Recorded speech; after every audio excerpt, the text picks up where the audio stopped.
A paz do Senhor Jesus aos amados irmãos. Nessa manhã a meditação será em torno do significado da tenda que havia dentro do pátio, e nós iniciaremos com a leitura de Êxodo 26, onde nós selecionamos alguns trechos.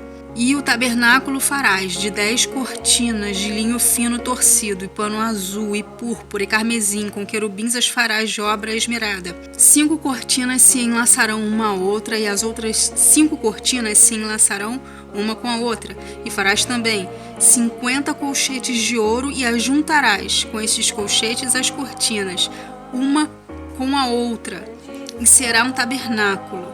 Farás também cortinas de pelo de cabras por tenda sobre o tabernáculo.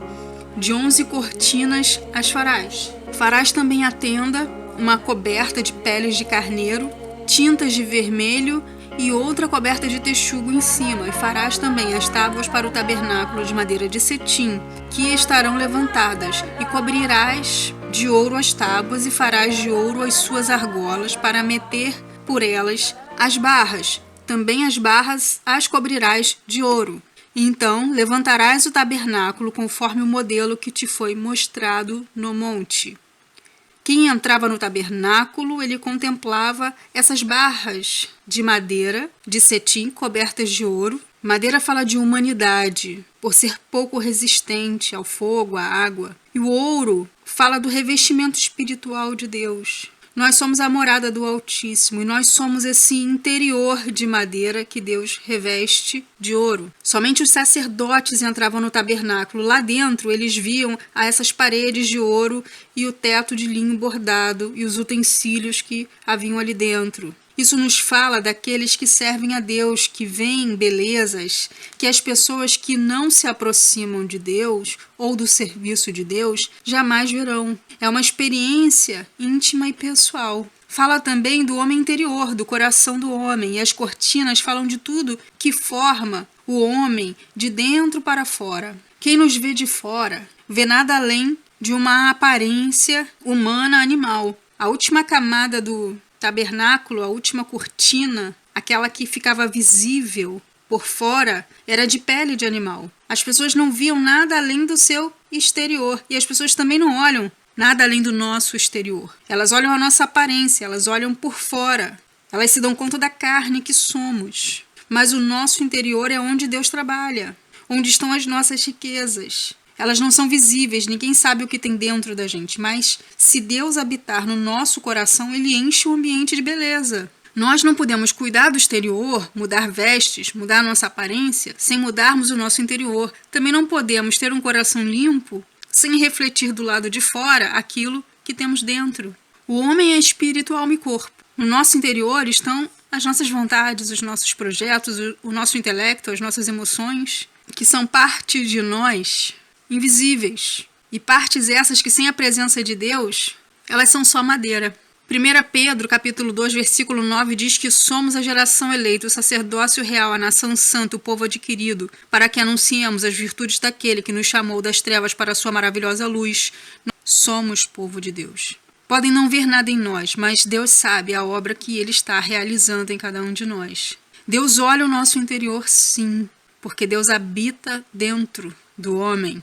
E se Deus habita em nós, a luz no nosso interior. E é uma obra diária. Todos os dias o sacerdote se apresentava no lugar santo. Também fala muito mais do nosso Senhor Jesus, porque Ele é o verdadeiro tabernáculo. A vontade de Deus é que o nosso interior seja como o de Cristo. O interior desse tabernáculo é o modelo perfeito do que era Jesus Cristo, do coração de Jesus Cristo. Uma revelação do profeta Isaías no capítulo 53, um capítulo messiânico, ele nos fala: e quem deu crédito à nossa pregação, e a quem se manifestou o braço do Senhor? Porque foi subindo como renovo perante ele, como raiz de uma terra seca, não tinha parecer nem formosura, e olhando nós para ele, nenhuma beleza víamos, para que o desejássemos. Era desprezado e o mais indigno entre os homens, homem de dores, experimentado nos trabalhos, e como um de quem os homens escondiam o rosto, era desprezado, e não fizemos dele caso algum. Verdadeiramente, ele tomou sobre si as nossas enfermidades e as nossas dores levou sobre si. E nós o reputamos por aflito, ferido de Deus e oprimido, mas ele foi ferido pelas nossas transgressões e moído pelas nossas iniquidades. O castigo que nos traz a paz estava sobre ele, e pelas suas pisaduras fomos sarados. Todos nós andamos desgarrados como ovelhas, cada um se desviava pelo seu caminho, mas o Senhor fez cair sobre ele a iniquidade de nós todos. Ele foi oprimido, mas não abriu a boca. Como um cordeiro foi levado ao matadouro, e como ovelha muda perante os seus tosquiadores, ele não abriu a boca. Da opressão e do juízo foi tirado, e quem contará o tempo da sua vida? Porquanto foi cortado da terra dos viventes, e pela transgressão do meu povo foi atingido. E puseram a sua sepultura com os ímpios e com o rico na sua morte. Porquanto nunca fez injustiça, nem houve engano na sua boca. Todavia o Senhor agradou o moê-lo, fazendo-o enfermar. Quando a sua alma se puser por expiação do pecado, verá a sua posteridade, prolongará os dias, e o bom prazer do Senhor prosperará na sua mão. O trabalho da sua alma ele verá e ficará satisfeito. Com o seu conhecimento, o meu servo, o justo, justificará a muitos, porque as iniquidades deles levará sobre si.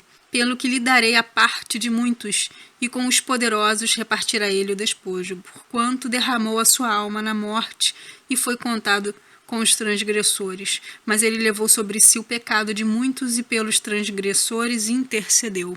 Oh, aleluia, hein? Glorificado seja o nome do Senhor. Muitos também não dão crédito à nossa pregação, muitos não olham para nós como Deus vê. Deus não nos vê como vê o homem. Ele conhece aqueles que são seus. Ele sabe do interior daqueles que lhe pertencem. Jesus pertencia ao projeto divino e ele foi desprezado e foi moído e foi crucificado. E quem olhava a aparência dele não dava nada. Porque Deus, ele não quer que olhem a gente por fora, ele quer que olhem a gente por dentro. Deus, ele deseja que nós tenhamos olhos espirituais. Nós precisamos lembrar disso. Quando nós olharmos para alguém com desprezo, a gente pode olhar e pensar, mas não é nada. Mas para Deus, de repente, vale muito. Nós podemos olhar alguém por fora e falar, está sorrindo, mas o Espírito Santo pode nos revelar que lá dentro a pessoa está sofrendo. Nós temos o Espírito de Deus. O Espírito Santo ele deseja nos dar a visão espiritual. Deus olha e conhece o coração dos homens. Amém? Que o Espírito Santo fale mais em cada coração. Em nome do Senhor Jesus e a paz do Senhor para os irmãos.